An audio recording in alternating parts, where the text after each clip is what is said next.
এই মেয়েটি তার বান্ধবীকে কল করে বলে, আমার একটুও নতুন কোচিংয়ে যেতে ইচ্ছে করে না, পড়াশোনা যে কি আমার মাথায় ঢোকে না, কিন্তু বাবার চাপ না গেলে হবে না রে, রাখছি। বলেই সে নতুন কোচিংয়ে গিয়ে স্যারকে দেখে ফিদা হয়ে যায়। পড়ার মাঝামাঝি স্যারকে আরভাবে তাকিয়ে দেখতে লাগে। পরের দিন মেয়েটি স্যারের আগেই চলে আসে, স্যারের জন্য অপেক্ষা করতে লাগে। তখনই স্যার আসতে সে খুব খুশি হয়ে স্যারকে খাতায় লাভ লেটার লিখে দেয়। এটা দেখে স্যার খুব বিরক্ত হয়ে খাতাটা ফেরত দিয়ে বলে, তুমি বাড়ি চলে যায়। মেয়েটি বলে, এত তাড়াতাড়ি? তখনই স্যার বলে, এক্ষুনি।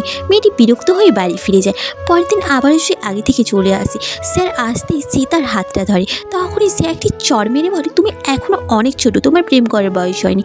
বলতেই মেয়েটি বই গুছিয়ে সেখান থেকে চলে যায়। স্যার বুঝতে পারে তার এতটা করা উচিত হয়নি, তাই সে পরের দিনে আগে থেকে কোচিংয়ে চলে আসে। মেয়েটি না আসতে দেখে তখনই তাকে কল করে কোচিংয়ে আসতে বলে। মেয়েটি ভয়ে ভয়ে পড়তে চলে আসে। তখনই স্যার তাকে সরি বলে পড়তে শুরু করে। মেয়েটি খুব ভালোভাবে পড়তে পড়তে তার সঙ্গে কিছুটা ভালো সময় কাটাতে লাগে। আচ্ছা, স্যার কি মেয়েটি প্রেমে পড়বে? দেখার জন্য পার্ট 2।